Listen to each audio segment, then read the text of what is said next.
Polri telah menetapkan Barada Richard Eliezer atau Barada E sebagai tersangka atau kasus penembakan di rumah Irjen Verdi Sambo yang menewaskan Brigadir J. Barada E ditetapkan sebagai tersangka pada Rabu 3 Agustus 2022, hari ke-26 sejak adu tembak yang menewaskan Brigadir J terjadi. Penetapan ini dilakukan seusai Polri memeriksa 42 saksi dari beberapa pihak forensik dan keluarga Brigadir J sejumlah 11 saksi. Belakangan, Kompolnas hingga LPSK menyinggung soal perlindungan dan keamanan Barada E selama di tahanan rutan Barreskrim Polri harus ditingkatkan. Kuasa hukum ungkap kondisi Barada E setelah ditahan di rutan Barreskrim. Kuasa hukum Richard Eliezer atau Barada E telah menemui kliennya yang kini ditahan terkait kasus dugaan pembunuhan Yosua Huta Barat alias Brigadir J di rutan Barreskrim Polri Jakarta Selatan. Kuasa hukum Barada E, Andreas Nahot Siritonga, menyatakan bahwa Barada E terpukul harus ditahan terkait kasus Brigadir J. Barada E terlihat tak siap harus mendekam di penjara. Saya menilai dia sebenarnya kondisi mentalnya ya tidak siap, ujar Andreas kepada wartawan Jumat 5 Agustus 2022. Namun begitu, Andreas memastikan bahwa kondisi fisik Barada E terlihat sehat. Hal itu terlihat saat dirinya mendampingi langsung Barada E saat diperiksa di Barreskrim Polri, yang menuturkan bahwa setiap orang sejatinya tidak ada yang siap di penjara, termasuk kata dia Barada E yang kini diduga dalam dugaan kasus pembunuhan terhadap Brigadir J.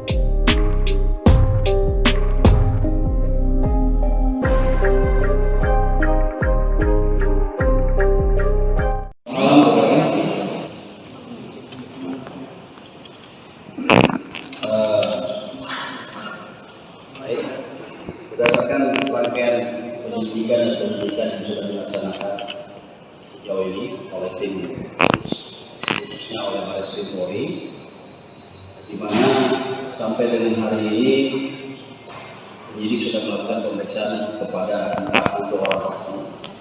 Kemudian juga termasuk di dalamnya adalah ahli-ahli baik dari unsur biologi kimia forensik, kemudian metodologi balistik forensik, IT forensik, dan kedokteran forensik, termasuk telah melakukan pemeriksaan terhadap sejumlah barang bukti baik berupa alat komunikasi, CCTV, kemudian barang bukti yang ada di TKP yang sudah diperiksa atau diteliti oleh laboratorium forensik maupun yang sedang dilakukan pemeriksaan di laboratorium forensik. Dari hasil penyelidikan tersebut, pada malam ini penyidik sudah melakukan gelar perkara dan pemeriksaan saksi juga sudah kita anggap cukup untuk menetapkan Barada E sebagai tersangka dengan sangkaan pasal 338 KUHP, contoh pasal 55 dan 56 KUHP. Pemeriksaan ataupun penyidikan tidak berhenti sampai di sini. Ini tetap berkembang, sebagaimana juga rekan-rekan ketahui bahwa masih ada beberapa saksi lagi yang akan kita lakukan pemeriksaan di beberapa hari ke depan. Saya kira demikian yang bisa disampaikan dari tim penyidik tim Sus Barreskrim Polri. Terima kasih sudah nonton. Jangan lupa like, subscribe, dan share ya.